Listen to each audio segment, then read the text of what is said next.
This is Keon Byron with Himself Productions, and I'm here with Kevin Eccleson. Kevin Eccles. So I found him on YouTube and I was watching some of his videos and it's real interesting. I just wanted to know where he come up with this philosophy and more about the birth of this now. So tell us a bit about yourself. Yes, as you know, Hori-El is under Moorish science philosophy, so I just want to basically clear that up. And I'm originally from Trinidad and Tobago. I left when I was 2, went to Venezuela in South America. And around 7 years old, I think it was like 1994, I went to United States of America to get a better education. I spent in America for like 22 years on circumstantial situations. Of course, you know, I came back to Trinidad. And I'm using everything that I have learned throughout my years and to create this new philosophy so I can be able to uplift myself as well as lift others up. And that's the whole concept of, you know, who I am and what I am. That Moorish science philosophy is basically who I am, because it reflects my ancient ancestors as well as all melanated people and ancestors, because our people has been forgotten, which is a stolen legacy, and I want to bring them back in today's time, because who they are is who we are today. How we developed this name Hori-El? Where does this come from? Well, Hori-El was actually a spiritual intervention, because a lot of people have a misconception of spirituality. So I want to be able to help people to understand the different levels of who you were in today's time, in this lifetime, in this physical manifestation, according to what your past life really were. And you have many mechanisms how you can remember who you was in your past life. And it dates back into Hori in the 19th dynasty of Egypt. And when I did the science, you know, I went to astrologers. Astrologers said that I was a high priest in my past life, and I was well respected by, you know, the emperor. And I went to a Nuwaubian brother. He was also, you know, under the Nuwaubian Nation of Malachi, New York. I used to study under the Nuwaubian Nation, and the brother told me to read something, you know, in Nuwaubic language, which is considered to be Egyptian, Sumerian language combined together. And I spoke it, and he said, you're a teacher, because he's very into reading individuals' energies according to the vibrations of tones, according to the Nuwaubian language. But he said I was the teacher. And certain other astrologies, you know, they know how they can interpret who you were in your past life that connects to this life, and how to basically destroy, you know, your past karma in today's life. So when I did my research, I did what we call a sun ritual, which to purify the soul, and using the sun vibration, because anything dealing with heat purifies. So I used the sun frequency to purify the soul in order for me to realign to my past self. And when I was looking up, it was not a coincidence. Everything that was looking up on the internet, everything was blue. When it's blue, you can tap into it and it goes to the history. One thing that was not blue, which was Hori, and I had to actually look it up. Once I looked it up, I went all the way into the personality of Hori, who he was, who his parents was, who his child was, and it went to his book and the Anastasia that he wrote in the 19th dynasty, and it became the main curriculum in Egypt. So what he put in Anastasia is kind of similar to how I am today, personality-wise, and everything that he was going against a general and the Nubians, I think, if I'm correct. The way how he boastfully, you know, put himself in a, you know, not in an arrogant point of view, but, you know, he put himself in a more higher standard than an individual, like he was nothing. Kind of similar to how I'll be today. And it's not like everybody has this characteristic. And when I was reading the Anastasia, I started getting a real strong migraine, like I was connecting to something. And I started getting a strong migraine in my head. So I had to, you know, step away. As soon as I stepped away from the, you know, internet of reading that, my head started becoming more clear. And, you know, I don't have no more headache. So I knew it was a connection there. So I put all the evidence together, and I realigned more to Hori. And then I put El, because El stems back to the Moorish science temple of America, of the history of the Moors. When we first, you know, met up with the Europeans, they start calling us El, Baal, and they, as supreme interpretations of manifestation of, you know, in physical form, like gods. So they called us El. El is another word for God in Hebrew, but it also represents a symbolical interpretation of enforcer of law. So I enforce law because I also deal with politics and I deal with law. So I want to be able to align my personality and my soul with this name, and that's who I became on the spiritual sense. So that's how I became, Hori. What it is your videos are about on YouTube, Kevin? Well, my main philosophy on YouTube is to spread the knowledge of self. I feel that everybody in the world, not just in Trinidad and Tobago, but in the world, has the capabilities to using their own brain, to using their own, capabilities of potentials of what they want to create. The main destruction in this world today is because something has been taken away from the people, and it's basically the knowledge of self. And this was the time of the slave trade, when everything was basically stripped from them, the natural resources, the doctrines of who they are, the history, and it's called Stolen Legacy. There's a book on it. But the thing is that my videos, basically, I'm trying to give back to the people the knowledge of self, but I'm trying to show and prove through different performances of what my capabilities what it's about, so I can help them to realize that, okay, I can do this and do that because he's doing it. So it's a motivation, an encouragement for all people to advance. Not saying that I'm perfect, I'm not no holy person or anything in that format, but I know that everybody are gods in their own capacity pertaining to their creativity. That's what makes a god. So I want to be able to spread that type of information so individuals in their own capacity can understand true potential. And that's basically you being a human being. So this philosophy, what is it about? Well, the philosophy is, I have 2 books called Operations and Moorish Genetic Gene, and it basically teaches in operations the different stages from the science of metaphysics all the way into the time when Willie Lynch created a philosophy, which is a theory, that it was a psychological mainstream to how to make a slave, a perfect slave or economical slave. So when I came back to Trinidad and Tobago, I started seeing the different transformations of his philosophy in this country.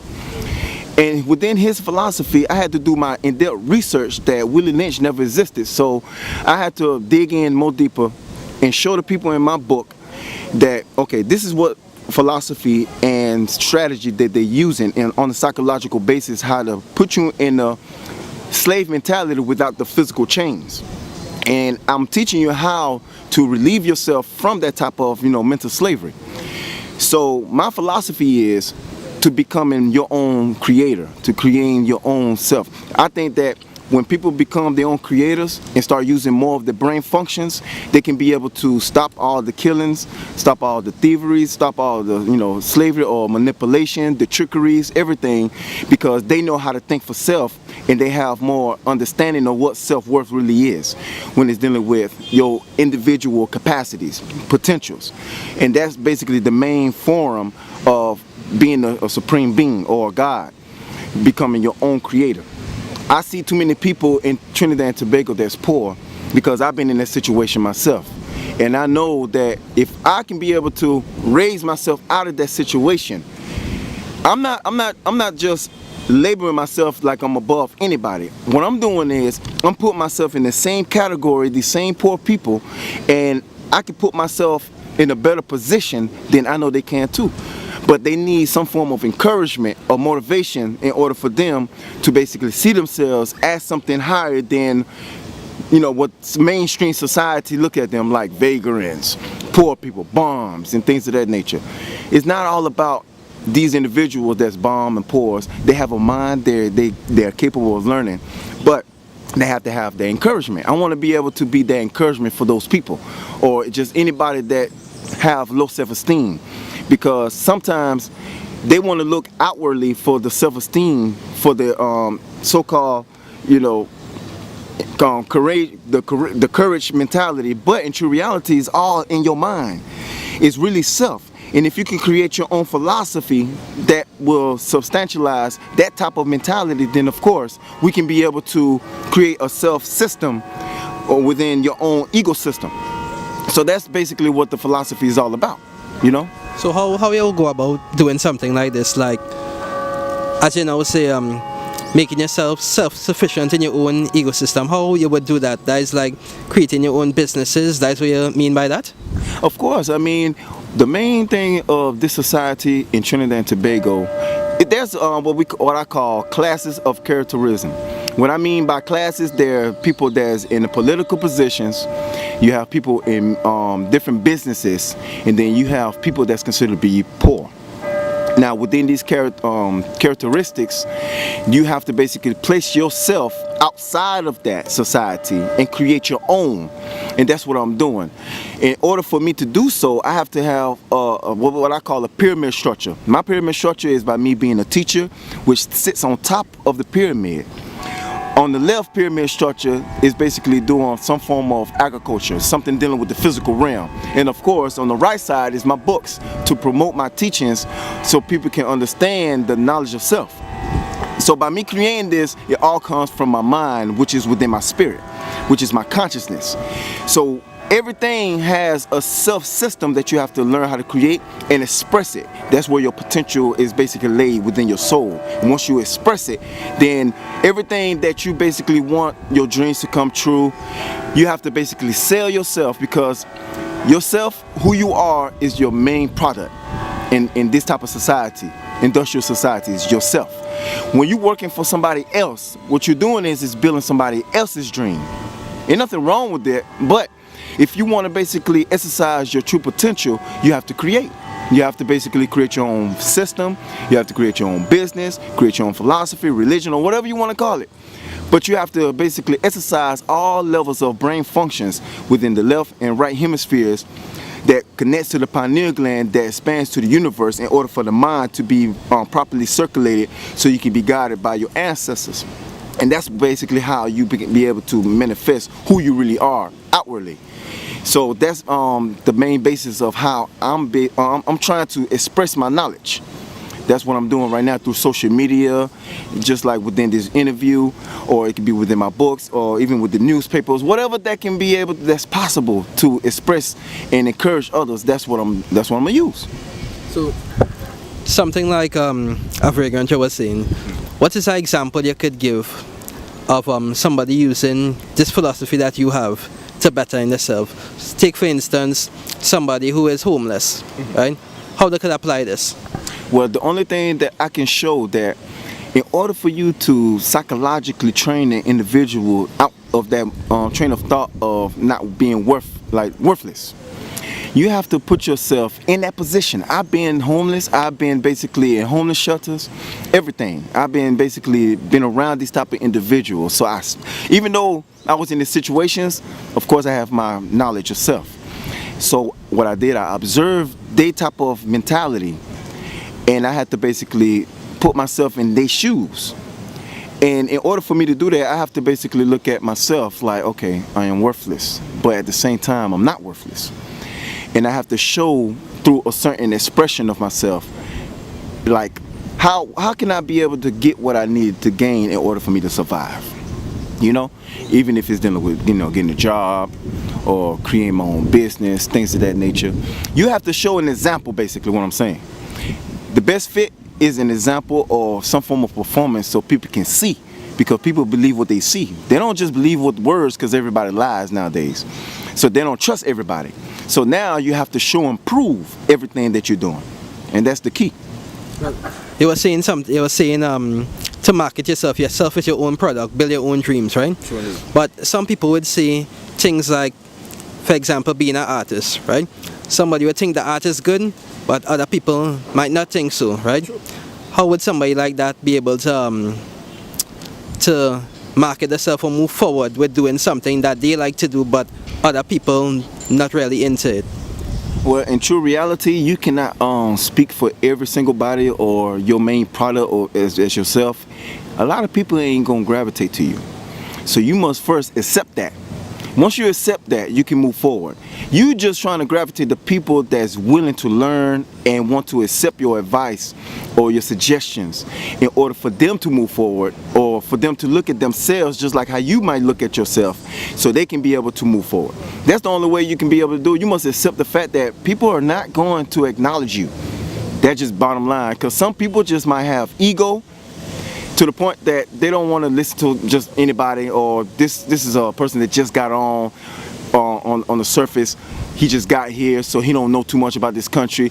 People will speculate any form of assumptions that does not surround factual evidence. So therefore, you got to accept the fact that people just ain't gonna take you on in no form or fashion. So just like me, for example, I come from America, I come down here. The first thing what people say to me is, you got to change your language. Why I got to change my language? Because you want me to speak like y'all because I'm a Trinidadian, but at the same time it's English. You can still hear me, I can hear you. We both understand each other.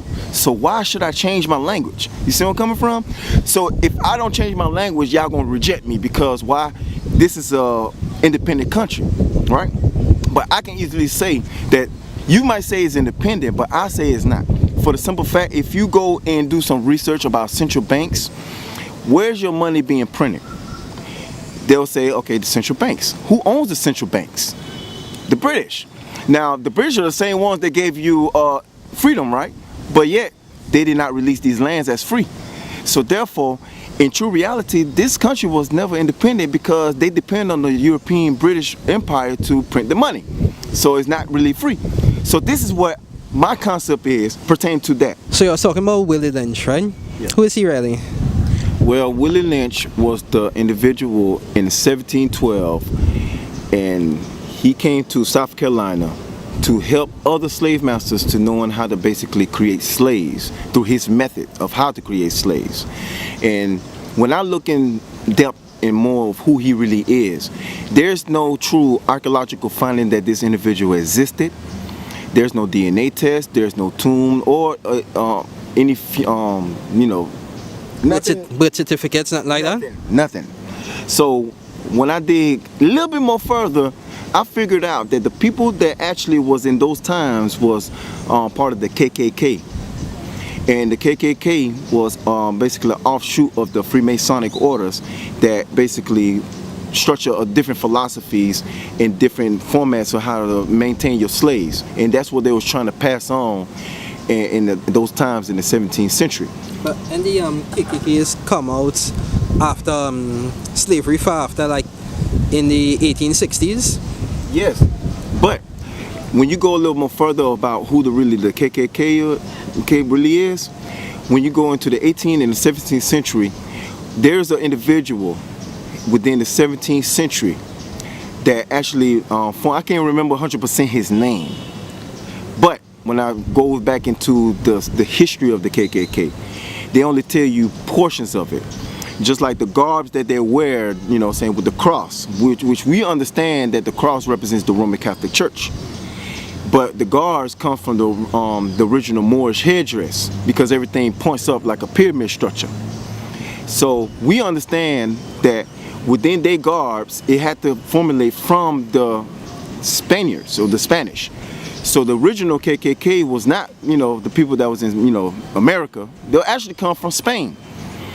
And through Christopher Columbus, expedition, we understanding that they also wore certain similar headdress, like how the KKK headdress and they actually wore similar headdress, kind of similar to that. So we have to basically do our more in-depth research so we can have a better spectrum of who the KKK really were.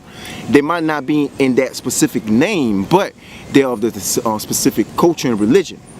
Yeah, well, how they explain themselves is there's a Christian order, yes, of and promote European supremacy, white power, more like European controlled Christian society with everybody else being like under them or needing to find a lower place in society with them on top. True. Right? So this thing with the Moors, I never heard this one before.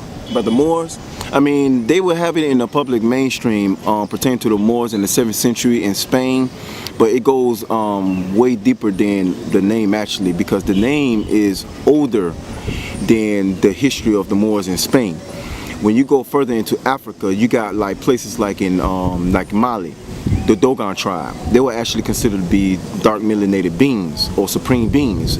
The word Moor was basically given through certain interpretations of the different languages like Spanish, Latin, Italy, French, and things of that nature. Like Moros will be more like, dark complected in Spanish. Then in Arabic, you might have Maghrib, for dark complected people.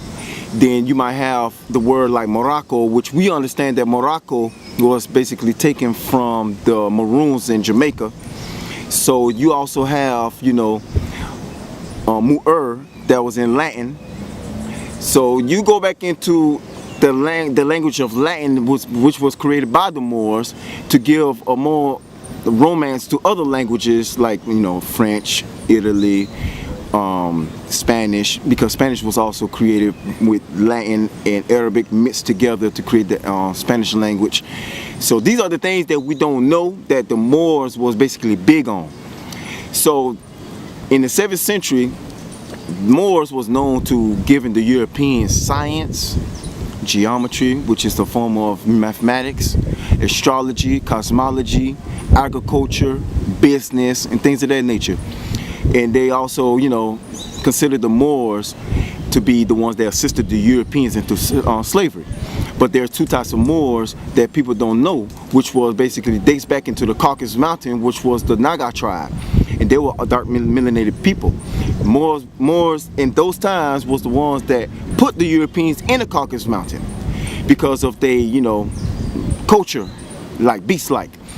Which in the Caucasus Mountain, we understand it that there was bred and, there was, given some form of sexual intercourse with animals. And even in today's time, it's proven that they have sex with animals, like horses, dogs, or whatnot. So everything that's going on now, it only reflects back what they've been doing. So we know who they are. Dates back 6,000 years. In today's time, we have to understand the Moors because you have secret societies that keeps everything secret under the Moorish identity, because when we go even more further about the Moors, it's not just, the word Moor, it's basically the interpretation in different languages which represents dark complected people or dark people. That stems all the way from Africa to Australia to even in the Middle East, and we are the first inhabitants in those areas. When the Europeans basically, came into the scene 6,000 years, everything started basically with them becoming too egotistical because of the power that we had, and we had them under slavery too in certain parts of history, until they started going against what we represented, and we treated them with respect. Even though they were slaves, they were still treated with respect as a human and things of that nature. But they hated the fact of our power and who we really are, and everything that they seen was dark melanated sciences, philosophies, poetry, art, everything that was dealing with us. And it's proven even in pyramids and the different arts that's basically in Mesopotamia, as well as in Samaria, and you can go into Australia, in Sudan, in Africa, you got pyramids, mounds, tombs, in a perfect geometric shape that basically reflects the astrology or the stars and things of that nature. Everything represents who we are. So you think that is why when you look at media today, everything they're showing you is European society, and like they're always portraying everybody outside from European as, I don't want to say subhuman, but somebody who wasn't civilized until they meet with Europeans. So you think that is why they start to promote like European people birth everything? Of course. I mean, think about it. If you look at how everything that's being promoted into the mainstream media is European, right?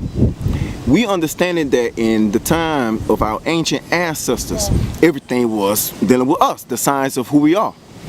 So what they doing is they doing what we call reverse cultural psychology.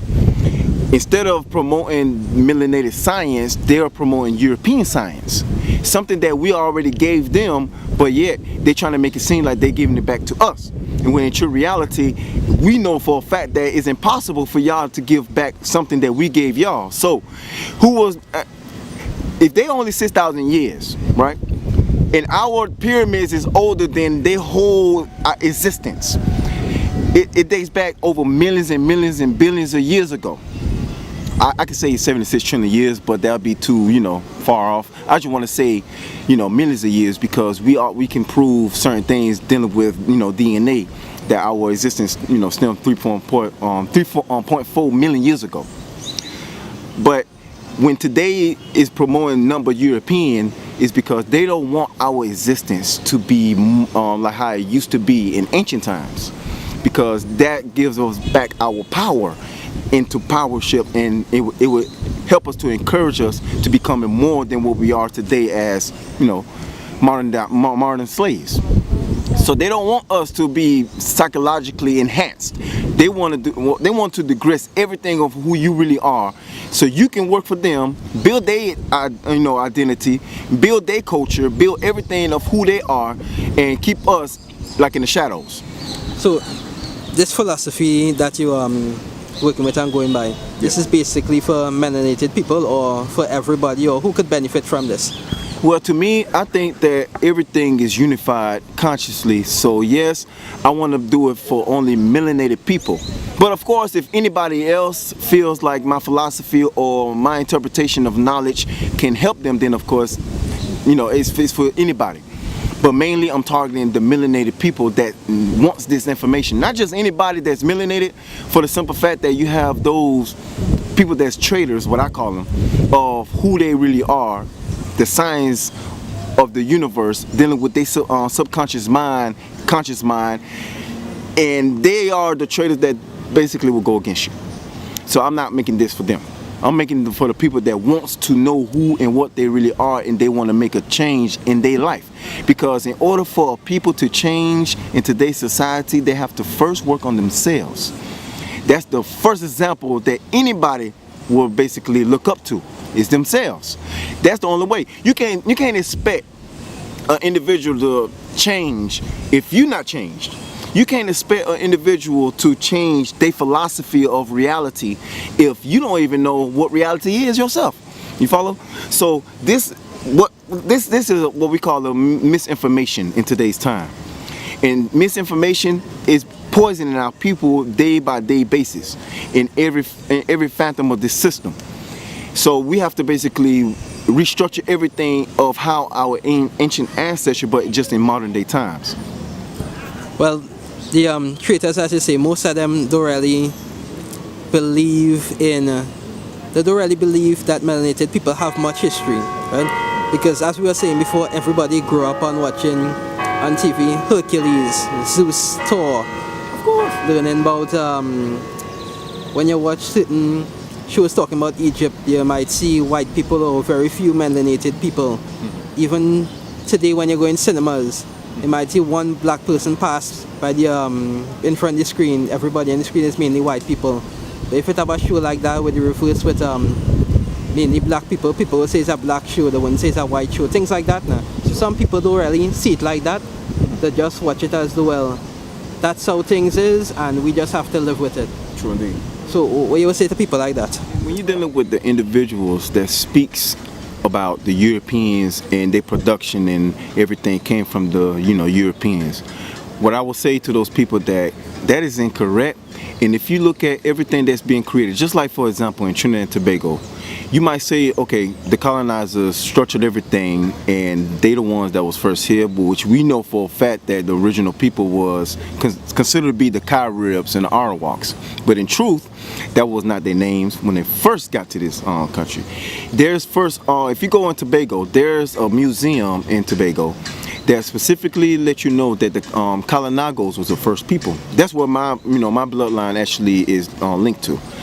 And when you go and understand the research of the Carib, which is a Spanish word which comes from the Spaniards, as well as Arawak, which comes from the Indians.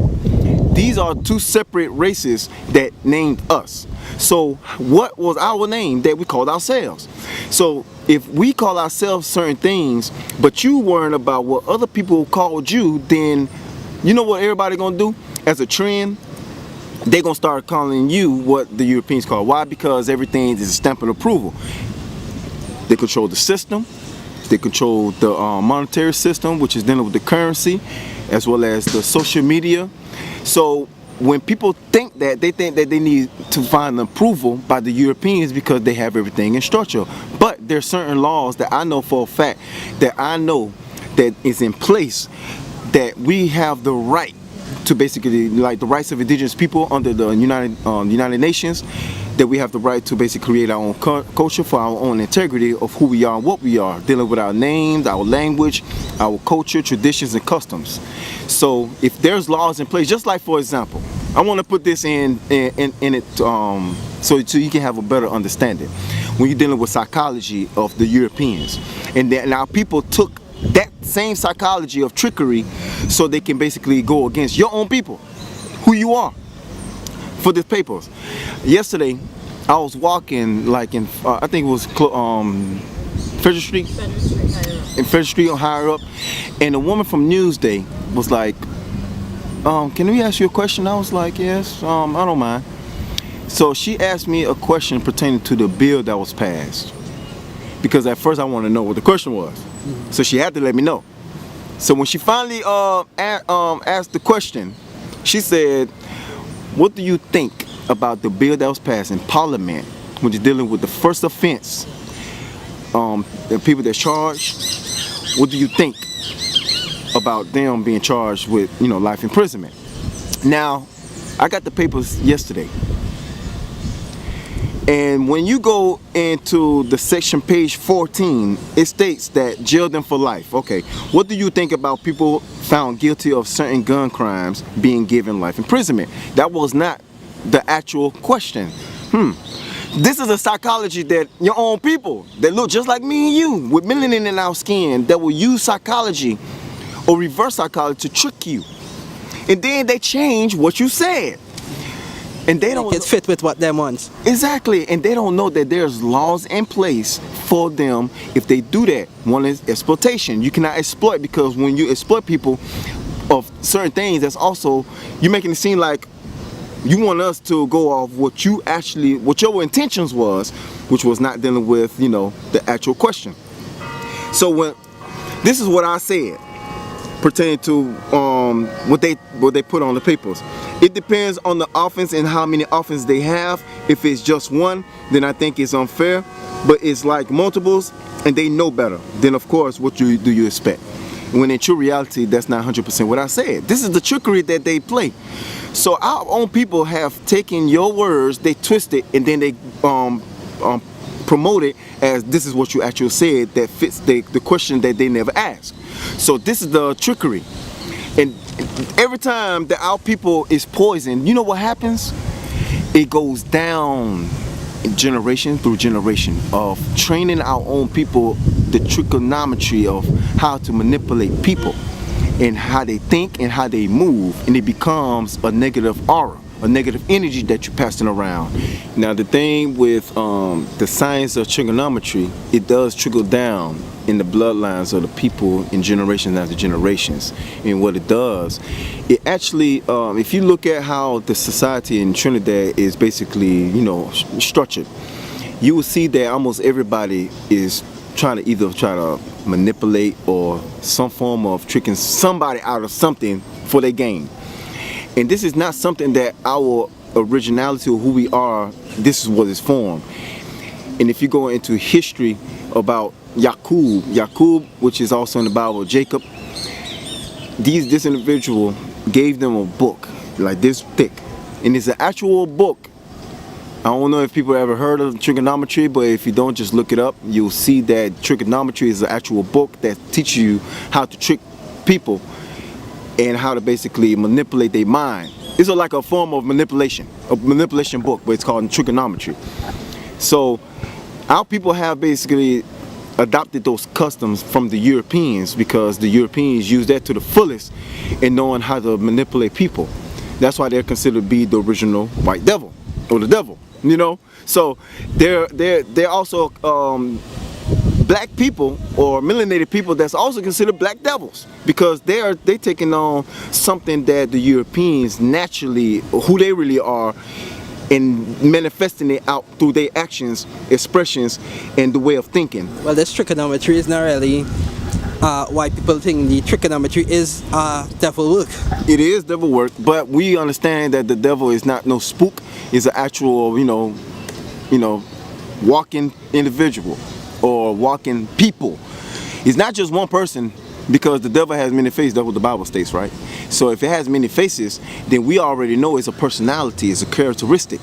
It's something that's dealing with your lower self. In comedic science, we understand that we have a lower self, higher self. Our lower self is the things that we know that is wrong, and our higher self is the things that we know is right. And we call that higher consciousness versus the lower consciousness. And we have the emotions that vibrates within each level of our higher self, lower self, that will dictate our decision making. So everything that pertains to the psyche of the man or woman has a lot to do within your higher self, lower self, your oversoul and your lower soul. So that's a good sign. Alright, but if people want to hear more about you and your philosophies and things like that, where they could look you up at?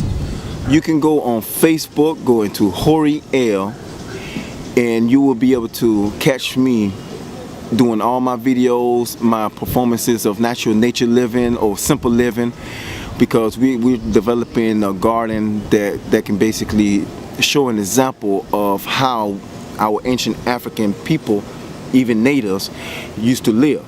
And the same with, you can go into Universal News under Hori-El in YouTube, or you could basically go on Instagram, Hori-El, on LinkedIn, Hori-El, or Kevin Eccles.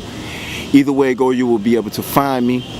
And you basically, if you want to go and get my books also, my books is Operation Between Mental Slavery Against Metaphysics, but the title is just Operations in Amazon.com, as well as Moorish Genetic Gene. Just type the name, Moorish Genetic Gene or Operations, and then put in Kevin Eccles, and my book will pop up, and you can, purchase it on Amazon.com. Well, you'll see this interview on Himself Productions on YouTube.